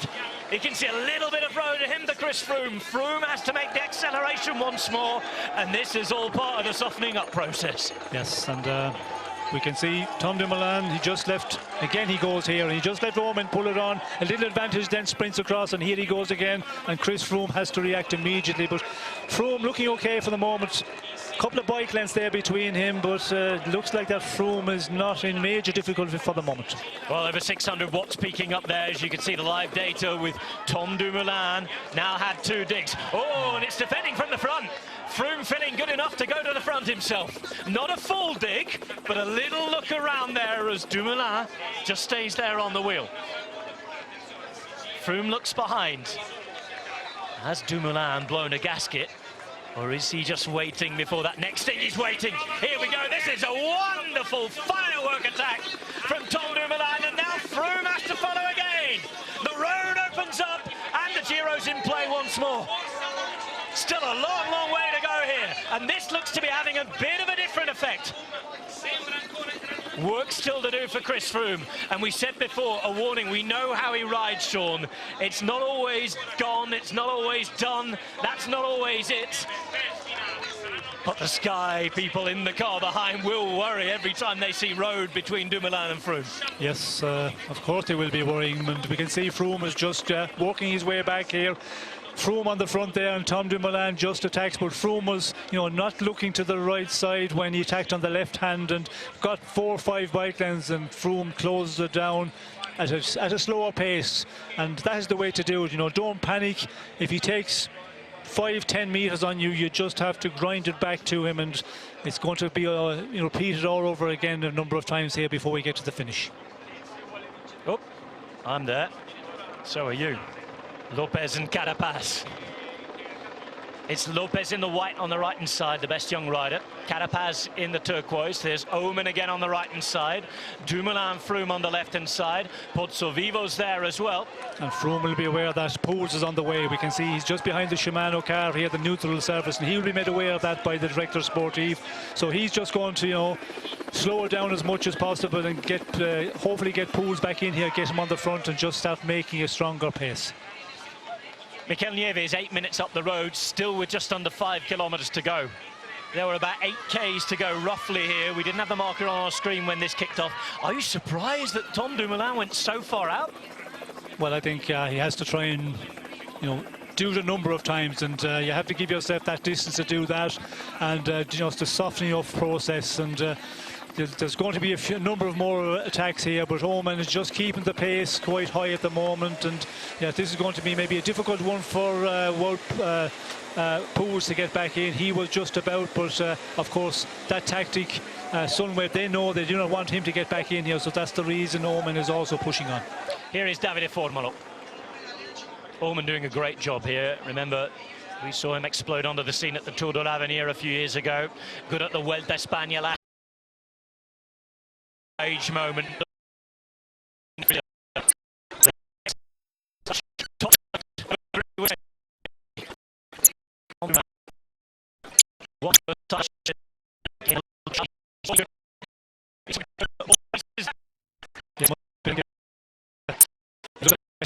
Just, you know, push it on a bit more, keep the pace a bit higher, and yeah, it's an interesting one, and we can see still Wout Poels there, just a little bit off the rear of this group, and fighting big time. And I'm sure he's getting all, you know,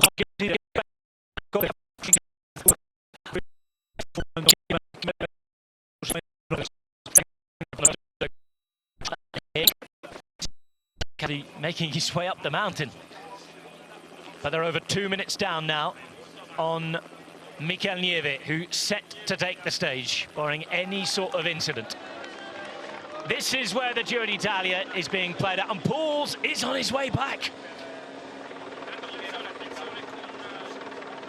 Well, you can just see why Dumoulin wanted more pace on the front.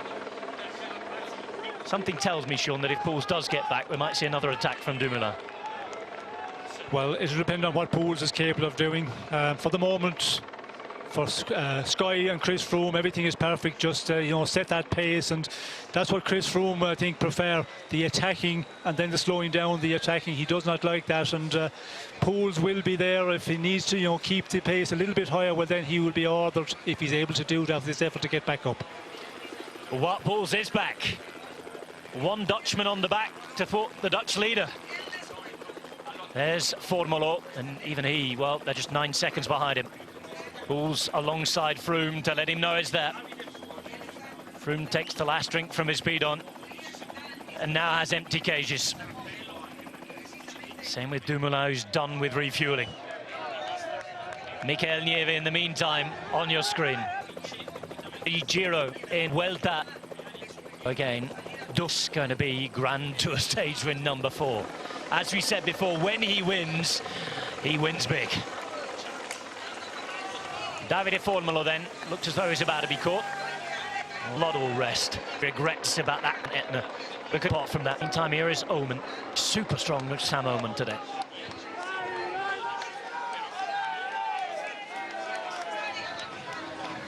Dumoulin in the meantime, 27 years of age now. Here he is, defending champion in second place, riding the final few kilometres where he can make a difference in this Giro. We will know the winner of the Giro D'Italia at the end of this climb.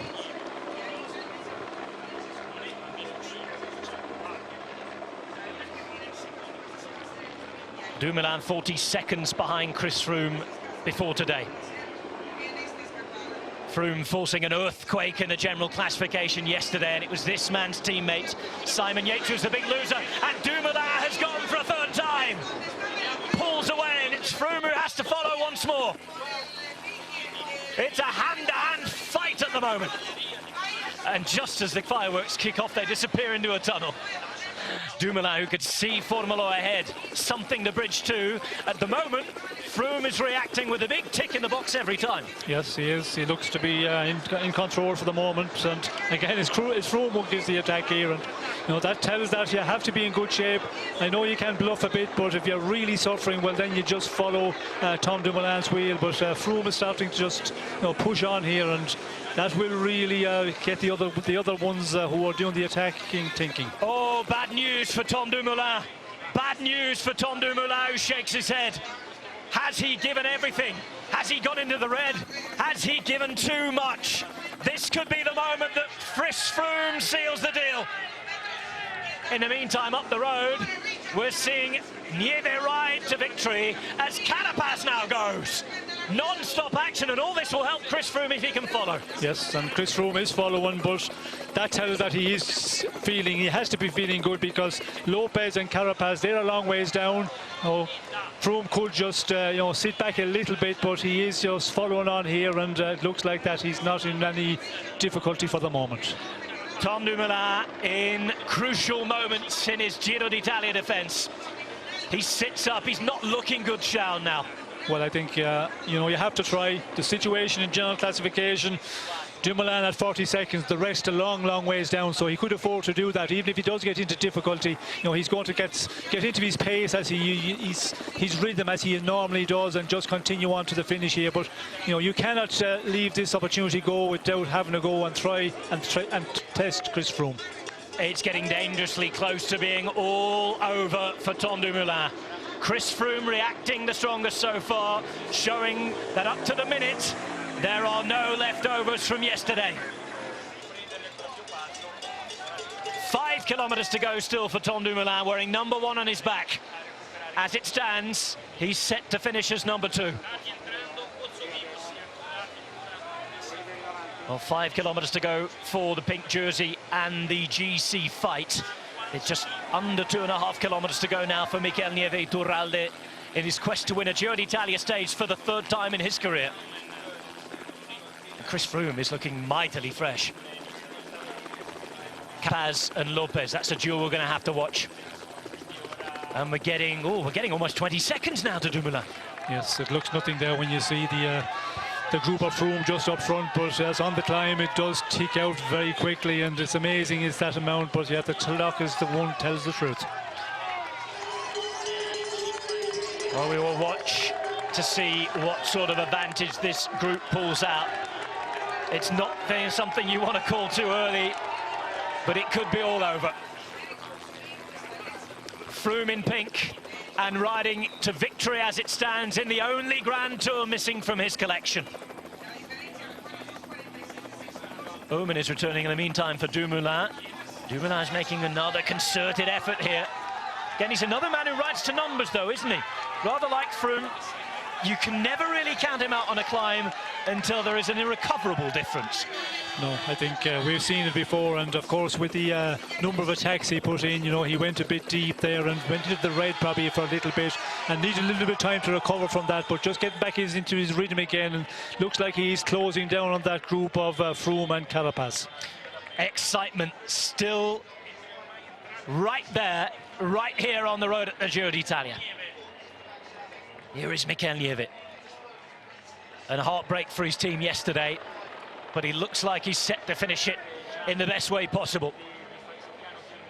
Well, he was always in prime to be in control for the final week, and now Froome realises Dumoulin is coming back, goes to the front and forces himself. Obviously feeling very, very good as they come out the tunnel. And we're getting 15 seconds now to Dumoulin, who's on his way back himself. But interesting that Froome doesn't want Dumoulin back in. He wants to kill it right here, right now. Well, he wants to keep some little bit of pace here. We could see they're really slowing down across the road. You know, 4 riders across the road here. I don't think Froome is too concerned. If you're really feeling good and you know that Tom Dumoulin has been in difficulty, well, then you can afford to do that and play around a bit. The character of a great champion is right back here. Tom Dumoulin back on level terms with Chris Froome. But he's the man who needs 40 seconds here now. Just radioed in again, looks behind, maybe wondering where Sam Omen is. Where is Sam? And there he is. He's with Wout Poels though. So here comes Sam Omen, and the game begins again.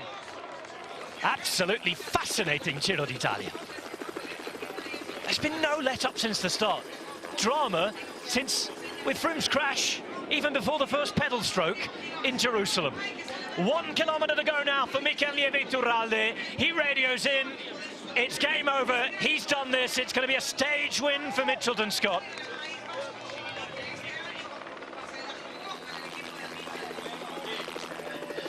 Tom Dumoulin riding at the front of this group. Sam Owen, his teammate, is in at the back.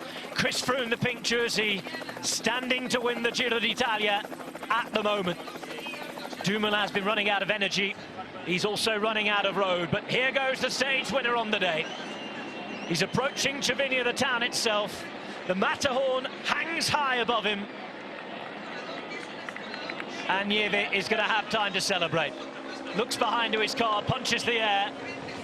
And Dumoulin, in the meantime, further down the road, he's giving his last little bit of effort. Yes, and it's an interesting one that Tom Dumoulin's right in the front, but Sam Omen, of course, he was in 10th place. We have lost Conrad Bennett further down the climb. Depending on how far they are down, it could be a case now where someone were just saying, well, you know, just ride here and maybe try and move Sam Omen up a number of places in the classement. For now, though, it's all about the stage win and stage 20 of the Giro d'Italia, Susa to Chavinia. A heroic day to be in the breakaway, a day that was pulled off brilliantly, and it is happy birthday to Mikel Nieve Iturralde. A 5th win in his career, a 3rd at the Giro d'Italia, and an epic win for the man from Mitchelton Scott. Yesterday it was heartbreak, today they celebrate again. Nieve, king of the mountain, once more on the final mountain stage of this Giro d'Italia. A stage win for a man who was primed to come into form at the end of this. And just one score to settle. That of the pink jersey. So it's Dumoulin riding hard at the front, giving everything. Pools just on the right-hand side on the radio. Froome sits in third wheel in the pink jersey. Pozzovivo's here at the back, Formolo's there.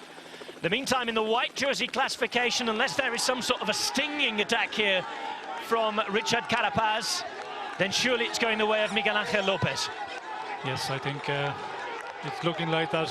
Both of them are marking each other very well here. We can see they're staying close together, and I think if Carapaz goes in the attack again, Lopez will be immediately with him. We can see there he's just following his wheel. But the interesting one is with Tom Dumoulin pushing on there, we could see him talking to Wout Poels there from Team Sky as Carapaz attacks with 3 kilometers to go. Lopez has to follow, and this is about the podium. This is also about the white jersey. Wow, Richard Carapaz on his debut at the Giro D'Italia started in 5th place, 5:44 down. He's already up to 4th. Could he move up even further?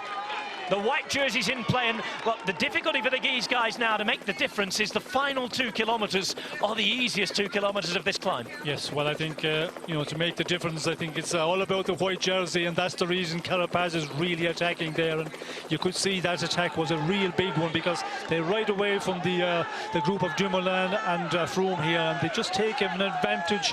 A big, you know, gain. As we can see there, no sign of the group of Froome there. That tells that Carapaz is really pushing on here, but Lopez is marking him quite well, and Carapaz is just going to have to try and, you know, keep on making this real strong pace and see can he break Lopez.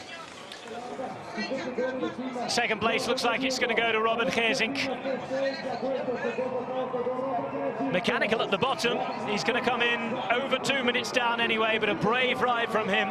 Again, one of the original 27 riders in today's breakaway. Bush Hutton is still further up the road, so as it stands, he's going to be the man to take the final bonus seconds. Now Oman comes to the front. I was just about to ask you, Sean, with Dumoulin continuing to ride, was that the white flag?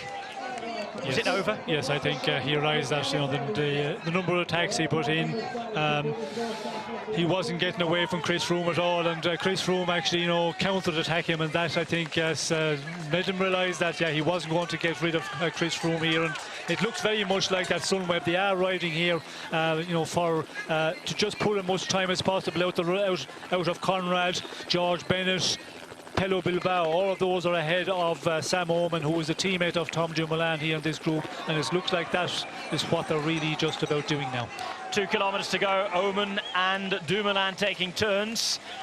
Carapaz and Lopez have attacked each other, but none can rid themselves of their rival. 1.8 kilometers to go.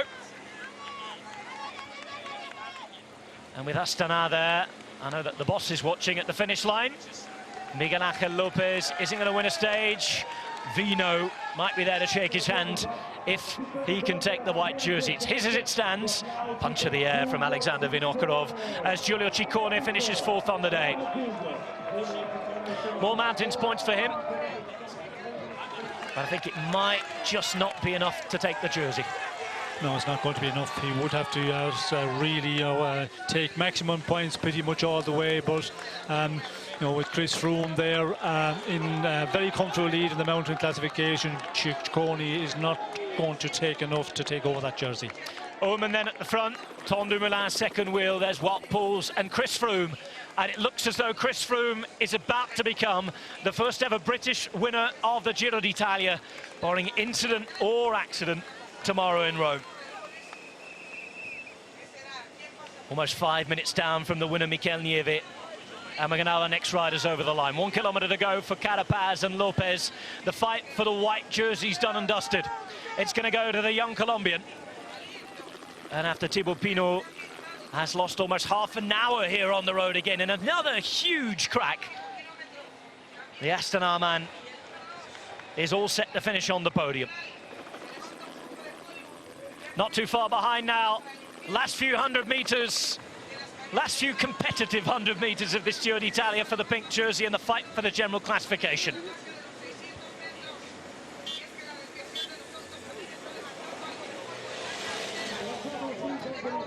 Next rider, of course, Gianluca Brambilla. Gave his all on the early climbs today. unable to force anything. Trix Segafredo have not had a good Giro d'Italia at all, but this man has fought today. Brambilla to finish 5:22 down. Oh, what a pull from Omen and Dumoulin, pulling everybody else back here. And you just saw when Dumoulin came to the front, that was the moment. Towel waved, white flag up. He knew that Chris Froome couldn't be broken today. This is about to be a very big moment for British Cycling and Team Sky after the exploit pulled off yesterday. The defending champion is not going to have it. And here comes Froome on the left-hand side to sprint home safely to get whatever he can. And barring any incident on the road, on the way to Rome tomorrow, Chris Froome will be the first British winner of the Giro d'Italia. What a day yesterday, 80 kilometres out. Today it's confirmed. Dumoulin with a dogged defence of his title, but it wasn't quite enough. Two huge heroes battling it out on the final climb. Dumoulin gave his all, hat off to him for that. But Chris Froome, Sean Kelly, has done it, and he's completed the set. Yes, he has done it, and done it excellently. And today, you know, no sign of any weakness at all on the final climb. They're after the big, long solo ride yesterday. Very comfortable and just covering any attacks from Tom Dumoulin. And there he is, a pink jersey to add to the 4 yellow and 1 red. And he looks happy, and that is some performance. Yesterday we said it was incredible, unbelievable, something that we will not see for a long time again. But Chris Froome leads the Giro d'Italia with just the procession in Rome to come. The man in pink will stay in pink.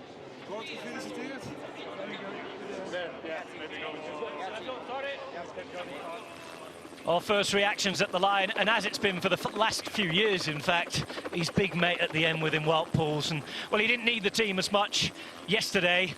They used the whole team, all the way down to the masseurs and press officers on the road. Froome's won the Giro. Mikel Nieve has won the stage. A superb performance to finish things off on a more positive note for Mitchelton Scott after disaster 24 hours earlier. 3 big mountains, 5 hours, 43 minutes and 48 seconds. And Sorionak, congratulations, enhorabuena, Mikel Nieve, who celebrates his 34th birthday with a stage win.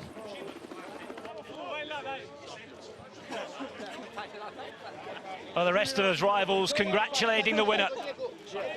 And this was unthinkable just a few days ago.